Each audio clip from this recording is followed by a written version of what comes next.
अभी हम लोग जमा हुए हैं, यहाँ उपस्थित हुए हैं पितृ तर्पण के बारे में चर्चा करने के लिए।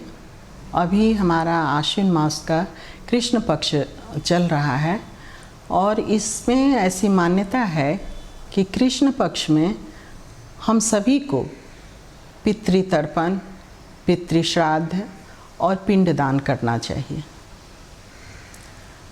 पितृ श्राद्ध, पितृदान और पितृ तर्पण सिर्फ आज के पक्ष में ही क्यों? तो इसके लिए यह प्रमाण दिया जाता है हमारे वेद शास्त्रों में कि इस कृष्ण पक्ष में, आश्विन के कृष्ण पक्ष में 15 दिनों के लिए हमारे पितरों को भेजा जाता है धरती पर अपने बच्चों के साथ रहने के लिए। और हम सभी इसी मान्यता के अनुसार उस पक्ष में पितृ तर्पण और पितृ पिंडदान भी करते हैं, जिससे कि हमारे पूर्वज खुश होते हैं कि हमारे बच्चे हमें अभी तक याद रखे हैं और हमें अभी भी याद कर रहे हैं, हमारे लिए कुछ कर रहे हैं। और इस प्रवृत्ति से हमारे पितर खुश होते हैं और इस प्रक्रिया से जो पुण्य मिलता है, पुण्य यानी कि ऊर्जा। ऊर्जा कैसी? तो आध्यात्मिक ऊर्जा। ये ऊर्जा जो मिलती है, इस ऊर्जा से हमारे पितरों का मोक्ष की ओर रास्ता खुलता है और मोक्ष की तरफ हमारे पितर आगे बढ़ते हैं। अभी हम जो चर्चा करने आए हैं वह चर्चा है पितृन्यास की। हमारे न्यास प्रणेता डॉक्टर बीपी शाही, जिन्होंने हमें बहुत ही सुंदर न्यास की पद्धति हमारे जीवन में लेकर आए। न्यास है क्या? न्यास 2 शब्दों से बना हुआ है, निह जोर अस, यानी कि निकालना या क्षेपना, और अस मतलब स्थापित करना। निकालना और स्थापित करना। निकालते क्या हैं हम? तो अपने अंदर की नकारात्मक ऊर्जाओं को निकालते हैं। नकारात्मक ऊर्जाएं हमारे अंदर क्या क्या हैं? मोह, माया, क्रोध, जलस, ईर्ष्या, द्वेष, ये सब जो है वो हमारे अंदर की नकारात्मक भावनाएं हैं। नकारात्मक भावनाएं हमारे शरीर के अंदर जितना ही स्थापित होता है, उतना ही हमारा सेल्स, हमारा ऑर्गन सब पूरी तरह से स्थिर होने लगता है।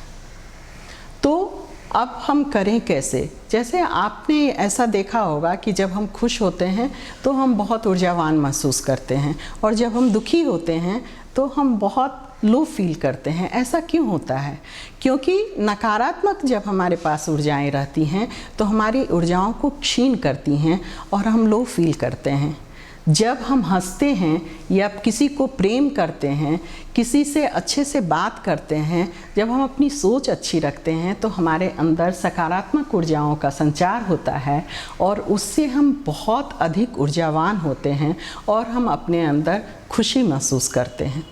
गुरुजी ने हमारे जीवन को तो सहज बनाया ही न्यास के द्वारा।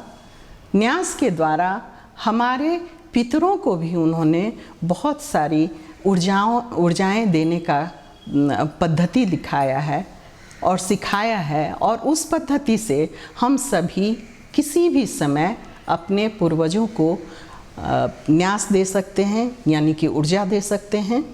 और उस ऊर्जा से ऊर्जान्वित होकर हमारे पूर्वज जब अपने स्तर में जाते हैं, उनका आध्यात्मिक स्तर बहुत ही ऊंचा हो जाता है और उनका मोक्ष का रास्ता बहुत ही सुगम हो जाता है। गुरुजी का कहना था कि हमारी पद्धति में ऐसी मान्यताएं हैं कि पुत्र दे सकते हैं, तिलांजलि दे सकते हैं, या मतलब ऐसी पितृसत्ता या कुछ इस तरह का था जिसमें कि ये पुत्र कर सकते हैं या अपने ही कुल के लोग कर सकते हैं। लेकिन न्यास के द्वारा गुरुजी ने बताया कि हम साधारण मनुष्य किसी भी समय, कैसे भी अवस्था में होते हैं, कहीं भी रहें, हमें किसी भी पूजा पद्धति के सामग्री की ज़रूरत नहीं होती है। और हम न्यास पद्धति के द्वारा आध्यात्मिक ऊर्जाओं को लेकर, जो ऊर्जा होती है वो ब्रह्मांड की ऊर्जा होती है, यूनिवर्स की ऊर्जा होती है, और उस ऊर्जा को लेकर हम अपने पितरों को अर्पित करते हैं और उस पद्धति में अर्पित करने पर हमारे पूर्वज जो हैं वो बहुत खुश होते हैं और बहुत ही संतुष्ट होकर जाते हैं।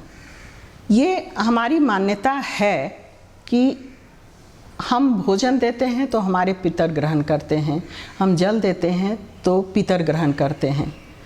ये सही है, लेकिन हम किस रूप में उनको और क्या दे रहे हैं?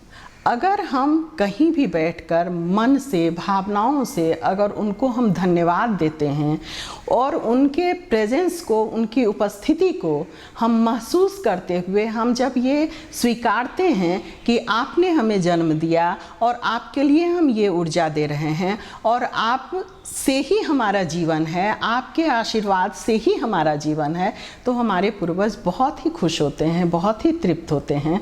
और तब जब वो अपने स्तर में लौटकर अपने स्थान पे जाते हैं तो हमें इतनी सारी ब्लेसिंग्स देके जाते हैं कि हमारा जीवन पूरे साल बहुत ही सुगम रहता है और हम इस पितृपक्ष के बाद फिर अगले पितृपक्ष के लिए इंतज़ार में रहते हैं कि कब हमारे पूर्वज आएँ और पितृन्यास के द्वारा हम उनको ऊर्जान्वित कर और मोक्ष के स्तर को और भी आगे और ऊपर की ओर ले जाएं। आप सभी को बहुत बहुत धन्यवाद। आप सभी आइए और इस पितृन्यास से जुड़िए। मैं आपका स्वागत करूंगी इस परिवार में। आप सभी को बहुत बहुत धन्यवाद।